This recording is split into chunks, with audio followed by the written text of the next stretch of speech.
Om Swastiastu, perkenalkan kami dari kelompok 6 akan mempresentasikan materi tentang analisis titik impas. Sebelum kami mempresentasikan analisis titik impas ini, ada baiknya saya perkenalkan anggota kelompok kami. Yang pertama, Inyoman Trio Rizky Harimbawa, NIM 1099. Yang kedua, Made Turangga Mandala Yuda, NIM 1149. Yang ketiga, Komang Hendra Febriantara Putra, NIM 1192. Yang keempat, saya sendiri, Kadek Anika Praga Kusuma, NIM 1224. Dan yang terakhir, Sangayu Putu Risma Mata Eka Putri, NIM 1272. Baik, untuk mempersingkat waktu langsung saja ke materi. Yaitu, adapun pokok pembahasan dalam materi kali ini, yang pertama, pengertian titik impas. Yang kedua, tujuan titik impas. Yang ketiga, asumsi dan keterbatasan titik impas. Yang keempat, tingkat keamanan atau margin of safety. Yang kelima, break even point dengan perubahan. Baik, pengertian analisis titik impas. Analisis titik impas digunakan untuk mengetahui pada titik berapa hasil penjualan sama dengan jumlah biaya, atau perusahaan beroperasi dalam kondisi tidak menghasilkan laba dan tidak mengalami rugi. Melalui analisis titik impas ini, kita dapat mengetahui bagaimana hubungan antara biaya tetap dengan biaya variabel. Dengan demikian, dapat disimpulkan bahwa arti analisis titik impas ini adalah suatu keadaan di mana suatu perusahaan mengalami atau kondisi tidak memperoleh pendapatan atau laba dan tidak pula menderita kerugian, yang artinya dalam kondisi ini jumlah pendapatan yang diterima sama dengan jumlah biaya yang digunakan. Dalam rangka penentuan titik impas, perlu diketahui ada hal-hal yang penting dalam menentukan titik impas ini, analisis titik impas ini. Yang pertama, tingkat keuntungan yang ingin dicapai dalam suatu periode dalam suatu perusahaan. Yang kedua, besarnya kapasitas produksi yang tersedia. Yang ketiga, jumlah biaya yang harus dikeluarkan. Baik, sekian dari materi dari saya. Selanjutnya, materi kedua akan disampaikan oleh rekan saya. Terima kasih. Baik, perkenalkan, saya Inyoman Trio Rizky Harimbawa, ingin melanjutkan presentasi dari penyaji pertama, yaitu mengenai tujuan analisis titik impas. Jadi pada umumnya suatu analisis titik impas itu digunakan sebagai alat untuk mengambil keputusan dan perencanaan keuangan, penjualan dan produksi. Adapun tujuan yang dimiliki oleh analisis titik impas ini yaitu yang pertama, untuk mendesain spesifikasi produk. Yang kedua, menentukan harga jual per satuan. Yang ketiga, menentukan produksi atau jumlah penjualan minimal agar tidak mengalami kerugian. Yang keempat, memaksimalkan jumlah produksi. Yang kelima, dan merencanakan laba yang diinginkan. Nah, jadi dalam mendesain suatu produk diperlukan suatu pedoman yang memberi arah bagi manajemen untuk mengambil keputusan yang berhubungan dengan biaya dan harga. Analisis titik impas memberikan perbandingan antara biaya dan harga untuk berbagai desain sebelum spesifikasi produk ditetapkan. Hal ini disebabkan karena biaya sangat besar pengaruhnya terhadap harga. Dengan analisis titik impas, kita dapat menguji terlebih dahulu kelayakan suatu produk. Nah, penentuan harga jual per satuan sangat penting agar harga jual dapat diterima pelanggan. Di samping pertimbangan yang akan dikeluarkan, harga jual juga terkait dengan pihak pesaing yang memiliki produk yang sejenis. Jika penentuan harga jual yang tidak realistis, maka perusahaan akan tidak mampu menutupi semua atau sebagian biaya yang akan dikeluarkan.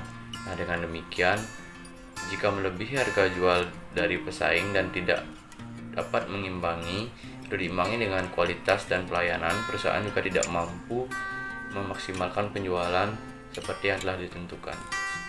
Om Swastiastu, perkenalkan nama saya Made Turangga Mandala Yuda, NIM 1817051149. Di sini saya sebagai penyaji akan menjelaskan mengenai materi asumsi dan keterbatasan analisis titik impas. Kelemahan analisis titik impas adalah karena asumsi yang mendasari analisis ini. Hanya saja, asumsi-asumsi yang diambil sampel terlalu sering dan pertanggungjawabannya sering diambangkan. Oleh karena itu, para manajer menganggap bahwa asumsi ini harus tetap dilakukan, dan ini merupakan salah satu keterbatasan analisis titik impas. Adapun asumsi-asumsi dan keterbatasan analisis titik impas adalah sebagai berikut. Yang pertama, biaya. Dalam analisis titik impas, hanya digunakan dua macam biaya, yaitu biaya tetap dan biaya variabel.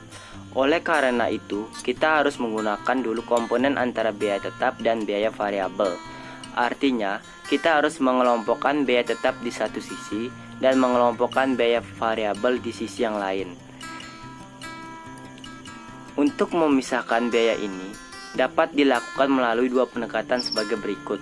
Yang pertama, pendekatan analitis, yaitu kita harus meneliti setiap jenis biaya yang terkandung satu dari biaya yang ada, beserta sifat-sifat biaya tersebut. Yang kedua, pendekatan historis. Dalam hal ini, yang harus dilakukan adalah menggunakan biaya tetap dan biaya variabel berdasarkan angka-angka dan data masa lampau. Yang kedua adalah biaya tetap. Biaya tetap merupakan biaya yang secara total tidak mengalami perubahan walaupun ada perubahan volume atau penjualan dalam batas tertentu. Artinya, kita menganggap biaya tetap konstan sampai kapasitas tertentu saja. Biasanya kapasitas-kapasitas yang dimiliki. Yang ketiga adalah biaya variabel. Biaya variabel merupakan biaya yang diubah total sesuai dengan perubahan volume produksi atau penjualan. Artinya, asumsi kita biaya variabel berubah-ubah sebanding dengan perubahan volume produksi atau penjualan. Contoh biaya variabel adalah biaya bahan baku, upah buruh langsung, dan komisi penjualan biaya variabel lainnya. Yang keempat adalah harga jual. Harga jual yang digunakan untuk satu macam harga jual atau harga barang yang dijual atau diproduksi. Dan yang terakhir, tidak ada perubahan harga jual. Artinya, diasumsikan harga jual persatuan tidak berubah selama periode analisis. Hal ini bertentangan dengan kondisi yang sebenarnya, di mana harga jual dalam suatu periode dapat berubah-ubah dengan perubahan biaya-biaya lainnya yang berhubungan langsung dengan produk atau tidak.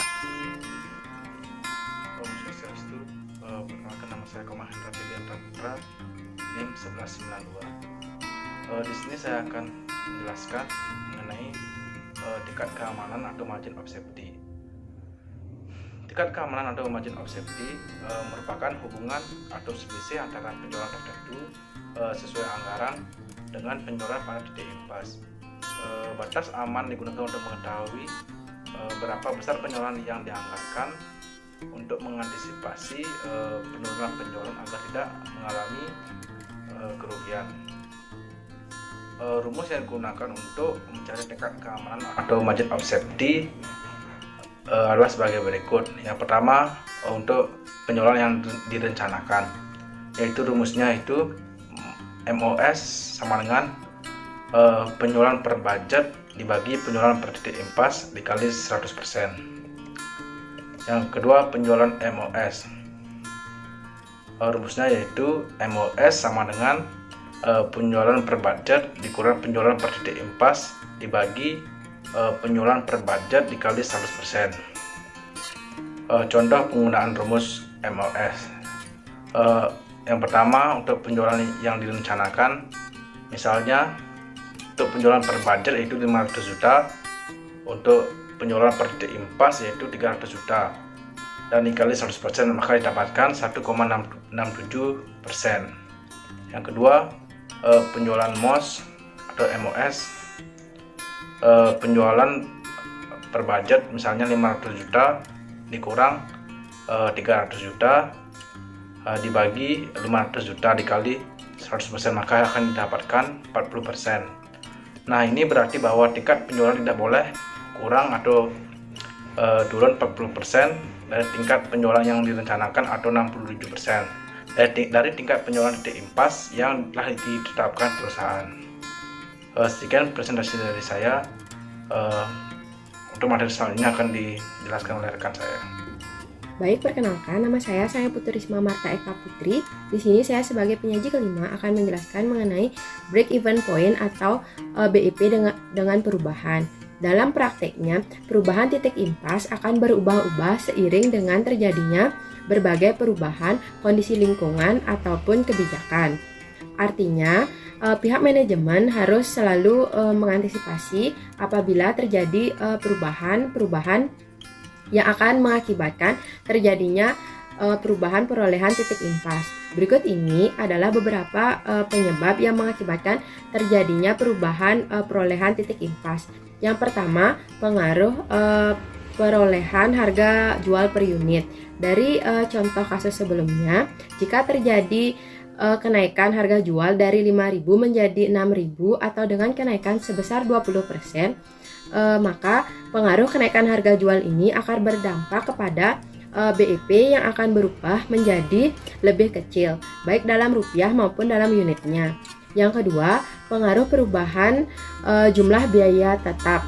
Seperti yang diketahui bahwa dalam analisis BIP, biaya tetap secara total diasumsikan tetap atau konstan.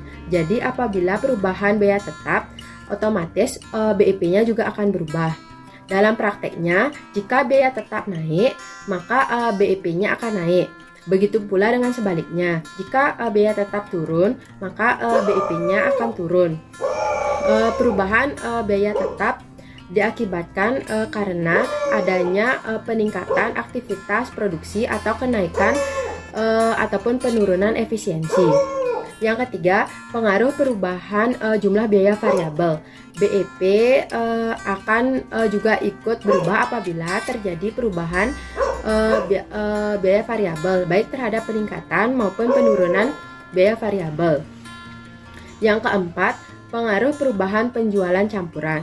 Penjualan campuran atau sales mix merupakan gambaran penjualan antara beberapa macam produk di dalam suatu perusahaan. Oleh karena itu, pengaruh ini berlaku apabila perusahaan memiliki dua macam produk atau lebih. Dalam asumsi dikatakan bahwa tidak ada perubahan dalam penjualan campuran sales mix-nya.